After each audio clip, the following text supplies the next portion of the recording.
Hey everyone, welcome again to yet another video of mine. And in this video, I would like to have a casual conversation about one of the very interesting articles that I've read.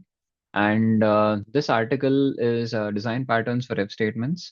Now, this is a really long article, so what I would like to do is make a brief video so that we can discuss over some interesting ideas which are shared by Javier. And I hope to make this video informative, and I hope this will help you guys, write better code next time. Now, this is a really long article, and Javier has discussed a certain bunch of methods using which we can refactor and organize our code so that we can increase the readability, testability, as well as scalability of the code that we would write for our implementations. Now, let me start off, with the problem. So usually what happens is we all must have encountered, a lot of if-else conditions, right, in our code. Now, this is not a bad way to organize code where if at all a certain condition is met, then we would like to do something. Now, this is a very general format. However, the problem with this is really not scalable. That is, what if there are 10 if loops, or what if there are 20 if else conditions? Now, that would be problematic. So, this is not scalable, nor is this really readable. So, one way we can improve, this code would be to wrap it in a function. So now when you wrap it in a function, right, we're making our code better testable. That is, one may be able to call this function from elsewhere, maybe a background script, and then if this piece of function is included in a script include, and then they would be easily able to test the working of this function, which is super good, which is definitely an improvement. But still, there is an issue with readability and scalability. Now, to solve the problem of readability, we can use switch statements. We can use switch and case combination to organize our logic, where case, let's say if the input car brand is Honda, then probably, assign the variable of message something, and in the end, you know, return this message, and etc. etc. We can do the same for different use cases. Now, we've achieved some readability over here, but this is still not scalable. Now, the way to enhance the scalability, of our code would be to use an object-oriented approach where we will be, refactoring our different conditions into, let's say, some key value pairs. As you guys can see over here, right? We have the car brand Nice Things. This is an object, and we can see different car brands over here in the form of keys, which is Honda, Toyota, Ford, GMC, and we also have one for generic. And now these are different messages which are mapped to these keys. And the way we would be able to retrieve these messages would be using a generic function that's been written. Now, as we can see, this function takes in a car brand, it converts that into a lowercase. And if car brand Nice Things, and if the car brand is like a proper in legitimate input, and if there is a legitimate value that is found in our car brand Nice Things object, it returns a positive value. Otherwise, we will be reverting to just returning a generic sentence. And this is one way in which we can, refactor our code using the object-based refactor approach. Now, in this case, we can see that certain keys have been mapped to certain values, and these values are pretty static, right? And this kind of data that, which we can, let's say, call it as a configuration data. If we desire, we can store this in the sys UI messages, or even the sys properties table, allowing the users to, extend this and configure this further. That is, if somebody wants to add messages, let's say for 10 other different car brands, one would simply be able to modify this object over here, and they will be able to scale this to 10, 20, or even 50 records seamlessly. So this is a more scalable approach, and also this is a really testable approach. Now, there are further improvements as well to this approach, where you know, we can not necessarily map just UI messages or something, but we can, for a certain key, we can map an entire function, and we can execute these entire an entire function based on the input that we desire. And as you can see, this is where the control starts, and this is the generic function where we take a certain car brand as an input, and if at all the car brand happens to be a legitimate key, then it would be, uh, you know, giving out a certain callback function over here, and that function gets executed with this car brand being the input. And now, if car brand happens to be either Honda or Toyota, or if it is, let's say, a generic one, then that would be calling various functions, as you guys can see over here.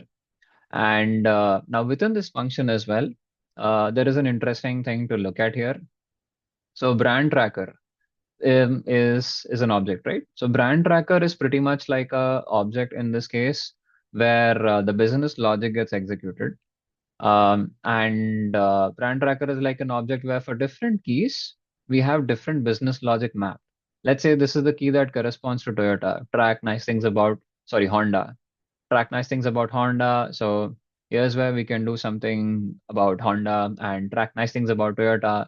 Here's where we can do something about Toyota, whatever logic that we would like to execute, and so on. So as you can see here, we are placing a bunch of business logic over here. And second, the second part of it would be car brand nice things data dot Honda. Now, this car brand nice things data, we are fetching it from here, right? This is nothing but we've discussed the, we've discussed a practice before, right? Where data elements, or let's call them as configuration objects. Configuration objects could be stored in sys UI messages, right? So this is a code which, provides that kind of an example where, let's say we have a configuration object like this, and a good practice would be to to store this in some kind of a sys UI message record, and then fetch the record from a line like this. And since this UI messages, stores it in the form of a string, if we would like to store a JSON over there, it gets stored in the form of a string. So you got to parse it when you're receiving the JSON, and you would be returning the JSON onto this variable here. And now here, based on the input, whether it's Honda, Toyota, or generic, based on that, we can return the message, or uh, anything, any numbers or whatever that we've mapped based on the input. In this way, if we structure our code, right, uh, then we would be able to make our code really scalable. The thing to observe within a function like this is there is a good separation of, first of all, the logic, the brand tracker or track nice things about Honda, etc. This line of code, it's tracking the logic. And second, this line of code is handling the static data, whether it is messages or whether it is numbers, or whether it is some, currency, or whether it is some quantity, or mileage, or whatever it is, right? Yeah. So there is a good separation of business logic and also the configuration data. And because of this kind of approach, users will be able to, expand upon the configuration data without, impacting the business logic.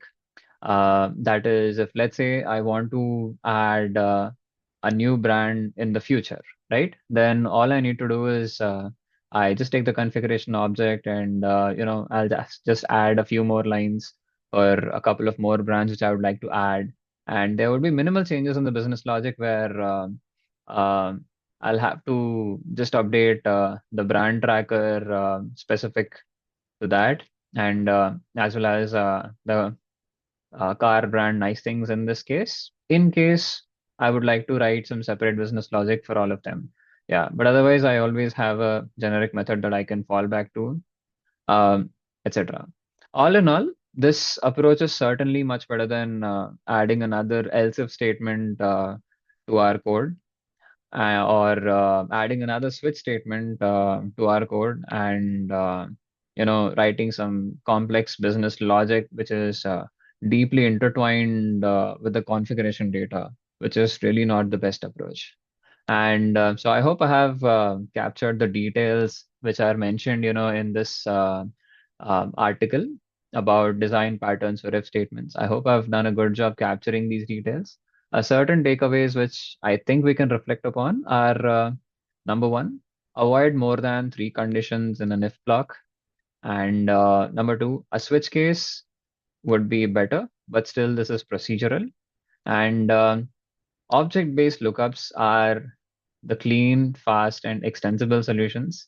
And please store data or data objects and properties or tables or sysui messages for helping with non-developer config. That is providing a that provides the non-developers like a framework to go ahead and just extend the solution to a few more brands, a few more records based on the business logic, and write your business logic such that uh, you know your the new changes in data will automatically be handled by the existing business logic. And yep, and lastly, as we iterated several times, separate the business logic from data. That is decoupling. So these are certain takeaways which I had, from this community blog. I hope you guys enjoyed this conversation. And if there are other community blogs that you guys would love me to, deep dive and cover, I would be super happy to do that. Please post them in the comments. And lastly, like, share, subscribe, and comment. Thank you so much for watching, guys. Have a good day. Bye bye.